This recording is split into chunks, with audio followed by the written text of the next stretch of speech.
आपको बता दें कि इससे पहले बीजेपी के राष्ट्रीय अध्यक्ष जेपी नड्डा और गृह मंत्री अमित शाह से मुलाकात की। इसके अलावा बीजेपी के कई और नेताओं से भी उनकी मुलाकात हुई थी और ऐसे में आज संभावना जताई जा रही है कि आज कौन सा मंत्री किस विभाग को संभालेगा ये साफ हो जाएगा। इंतजार अभी हमें थोड़ा सा और करना होगा कि कब तक स्थिति साफ होती है। विवेक पटैया हमारे साथ इस वक्त जुड़ गए हैं। विवेक, रोज एक दिन का इंतजार बढ़ जाता है, आज कितनी संभावनाएं हैं कि इंतजार खत्म होगा उन लोगों का भी जो मंत्री बन चुके हैं, और कब तक उम्मीद है कि वो लिस्ट सामने आ जाएगी जिसमें विभागों का बंटवारा बताया जाएगा? कल और जो दो बयान मुख्यमंत्री के आए हैं, एक स्टेट हैंगर पर दिल्ली से लौटते ही उन्होंने कहा था कि थोड़ा उनको वर्कआउट करना है आज, फिर शाम को उन्होंने कहा कि अभी थोड़ा वक्त लगेगा। मतलब आज भी उनको हो सकता है कि इस पूरे उसमें लोग जो केंद्रीय नेतृत्व है और सिंधिया है उनसे बातचीत करनी होगी, सामंजस्य बिठाना होगा और उसके बाद ही जो है कोई फैसला हो सकता है। लेकिन बड़ा सवाल यही है कि लंबा इंतजार मंत्री पद की शपथ लेने वाले मंत्रियों को करना पड़ रहा है। 5 दिन हो चुके हैं, आज 6वां दिन है। ऐसी स्थिति में बिना विभाग के मध्य प्रदेश के ये 28 मंत्री कहीं न कहीं इंतजार कर रहे हैं कि उनको कौन सा विभाग मिले, लेकिन कुछ न कुछ पैच जरूर है। कहीं सामंजस्य नहीं बैठ पा रहा है, संतुलन नहीं बैठ पा रहा है। सिंधिया जो विभाग के लिए अड़े हैं उन विभागों को हो सकता है कि प्रदेश बीजेपी नेतृत्व से केंद्रीय संगठन दे नहीं रहा हो, या उनमें से कुछ विभागों को लेकर जो है खींचतान चल रही है।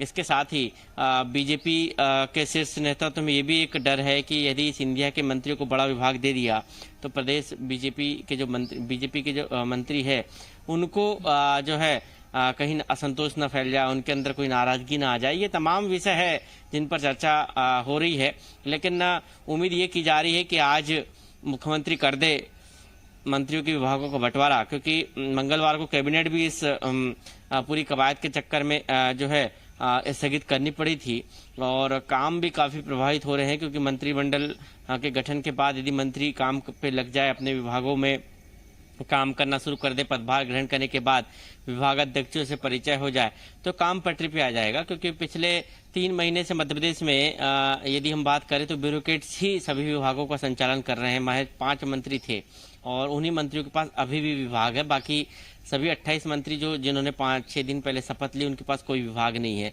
ऐसी स्थिति में काफी काम प्रभावित हो रहा है और इसलिए राजनेताओं को इस बात का जरूर भान होना चाहिए, उनको ये बात जरूर सोचना चाहिए कि मंत्रियों को यदि विभाग बढ़ जाएंगे तो एक जनप्रतिनिधि अपनी विवेक, अगर सोर्सेस की अगर हम बात करें तो कौन सी वो मंत्रिमंडल के विभाग हैं जहां पर अभी पेच फंस रहा है?